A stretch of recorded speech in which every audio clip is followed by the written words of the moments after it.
کہتے ہیں ریفرنس دو بھائی، کیسے خوشی منا سکتے ہیں، کیسے خرچ کر سکتے ہیں؟ چلو بھائی ریفرنس بھی لے لو۔ اللہ فرماتا ہے قل بفضل اللہ وبرحمتہ فبذلک فلیفرحوا هو خیر مما یجمعون، 11واں پارہ سورہ یونس آیت نمبر 58۔ ٹھیک ہے، یاد کر لینا۔ اس کا ترجمہ کیا ہے؟ ترجمہ بھی کیا اعلیٰ حضرت نے کیا۔ تم فرماؤ اللہ ہی کے فضل اور اسی کی رحمت اور اسی پر چاہیے کہ خوشی کریں، وہ ان کے سب دھن دولت سے بہتر ہے۔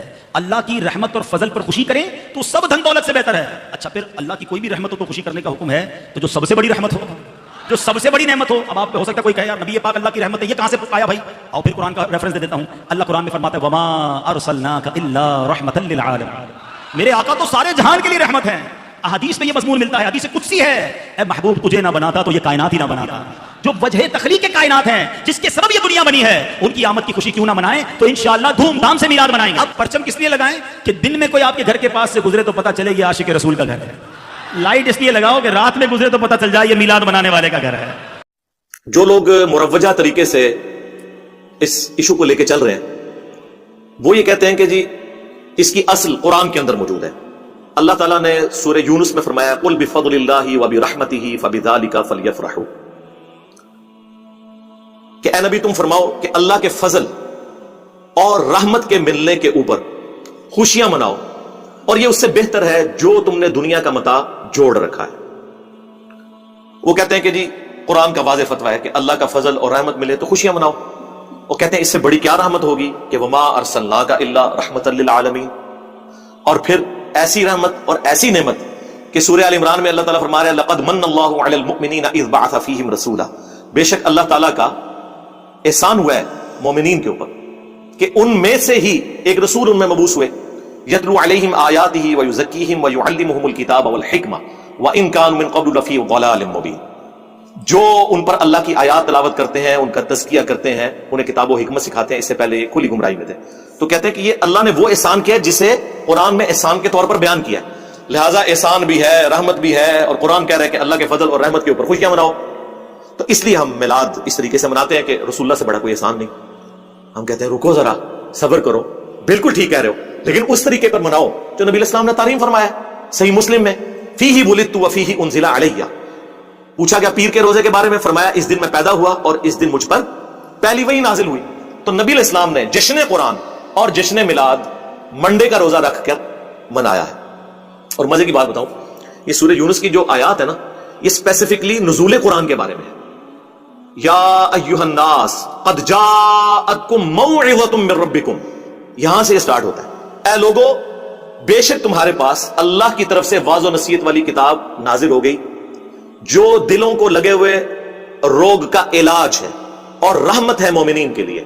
پھر ساتھ اللہ نے فرمایا قل بفضل اللہ وبرحمتہ، اللہ کے فضل اور رحمت کے اوپر خوشیاں مناؤ۔ یہ اسپیسیفکلی قرآن کے بارے میں تھا۔ اب آپ اس کو جوڑ لیں صحیح مسلم کی حدیث کے ساتھ کہ نبی علیہ السلام نے قرآن اور اپنی پیدائش کی خوشی کو جمع کیا اور فرمایا فیہ ولدت وفیہ انزل علیہ، اس دن میں پیدا ہوا اور اس دن مجھ پر پہلی وحی نازل ہوئی۔ جشن قرآن اور جشن میلاد یہ اکٹھے نبی علیہ السلام نے منائے۔ مجھے بتائیں جو اسپیسیفکلی نبی علیہ السلام نے جس خوشی کا اظہار اپنی پیدائش کے ساتھ کیا وہ قرآن کی خوشی تھی، اور ہمارے علماء ہماری پبلک کو یہ بتاتے ہیں قرآن حدیث ڈائریکٹ نہیں پڑھنا، گمراہ ہو جاؤ گے۔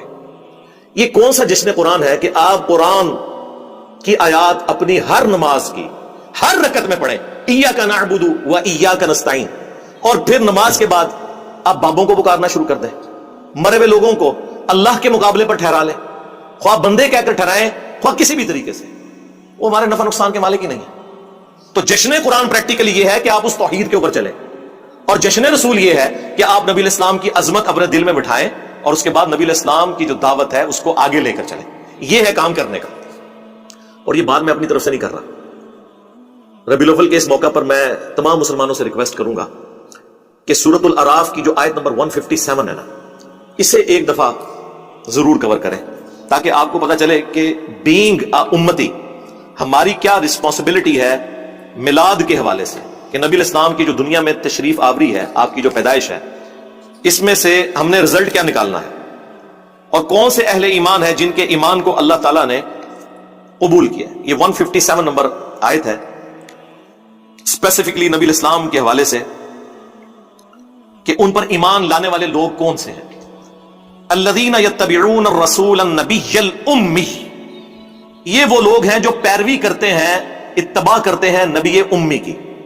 نبی امی ام القرا یعنی مکے کے رہنے والے, اور امی ان معنوں میں کہ نبی الاسلام نے دنیا میں کسی سے تعلیم حاصل نہیں کی تھی, آپ لکھنا پڑھنا نہیں جانتے تھے, اور یہ آپ کا عیب نہیں تھا, آپ کی خوبی تھی. کیونکہ سورۃ العنکبوت میں اللہ تعالیٰ نے فرمایا کہ اگر یعنی اس قرآن کے نزول سے پہلے نہ اپنے دائیں ہاتھ سے آپ کچھ لکھ سکتے تھے, نہ کتاب میں کچھ پڑھ سکتے تھے, اگر ایسا ہوتا تو یہ بات کافروں کو شک میں مبتلا کر دیتی کہ یہ کتاب آپ نے خود لکھی ہے. ڈاکٹر اقبال کا شاعر ہونا خوبی ہے, ہمارے نبی کا شاعر ہونا خامی ہوگی. وما علمناہ الشعر وما ينبغی لہ, ہم نے ان کو شعر کہنا نہیں سکھایا اور نہ یہ ان کی شان کے لائق ہے. تو نبی الاسلام کے شایان شان ہی نہیں ہے کہ آپ اپنے دائیں ہاتھ سے کچھ لکھ سکتے یا کتاب میں کچھ پڑھ سکتے. یہ نبی الاسلام کا معجزہ تھا امی ہونا. تو اللہ تعالیٰ فرماتا ہے کہ اہل ایمان وہ ہیں جو پیروی کرتے ہیں اس نبی امی کی, الذی یجدونہ مکتوبا عندہم فی التوراۃ, جسے وہ لکھا ہوا پاتے ہیں اپنے پاس موجود کتاب تورا میں, والانجیل اور انجیل میں, یأمرہم بالمعروف, جو کہ حکم دیتے ہیں انہیں نیک کاموں کا, وینہاہم عن المنکر, اور برائی سے روکتے ہیں, ویحل لہم الطیبات, اور ان پر حلال کرتے ہیں پاکیزہ چیزیں, اللہ تعالیٰ کے حکم سے شریعت پہنچاتے ہیں, وَيُحَرِّمُ عَلَيْهِمُ الْخَبَائِث, اور جو خبیث گندی چیزیں ہیں وہ حرام کرتے ہیں, وَيَضَعُ عَنْهُمْ إِصْرَهُمْ, اور جو ان پر بوجھ پڑے ہوئے تھے نا توہمات کے وہ ان سے ہٹاتے ہیں, وَالْأَغْلَالَ الَّتِي كَانَتْ عَلَيْهِمْ, اور جو ان کی گردنوں میں توق پڑے ہوئے تھے نا سپرسٹیشنس اور خام خواہ کی خود ساختہ شریعت جو مشرکین عرب میں چل رہی تھی, وہ یہ نبی ان کی گردنوں سے توق اتارتے ہیں, یہ غلامی کے توق سے ان کو آزاد کرتے ہیں. فَالَّذِينَ آمَنُوا بِهِ, پس جو بھی پھر اس نبی پر ایمان لے کر آئے, وَعَزَّرُوهُ, اور ان کی عزت کرے, وَنَصَرُوهُ, اور ان کی مدد کرے, وَاتَّبَعُوا النُّورَ الَّذِي أُنزِلَ مَعَهُ, اور پیروی کرے اس نور کی جو ان کے ساتھ نازل ہوا یعنی قرآن. اولئک هم المفلحون, تو ایسے ہی لوگ ہوں گے پھر فلاح پانے والے. یعنی اہل ایمان کی رسپانسبلٹی ہے سب سے پہلے کہ نبی الاسلام کی عزت کرنی ہے, اس کے بعد ان کی مدد کرنی ہے دین کے معاملے میں. ظاہر نبی الاسلام تو اللہ کے ریپرزینٹیٹو بن کے آئے نا اس پلانٹ ارتھ پہ, اور اس کے بعد جو ان کے ساتھ کتاب نازل ہوئی ہے اس کی پیروی کرنی ہے, تب آپ ہوں گے کامیاب. یہ ہے میلاد کا مقصد منانے کا کہ نبی الاسلام کے مشن کو آپ نے آگے لے کر چلنا ہے.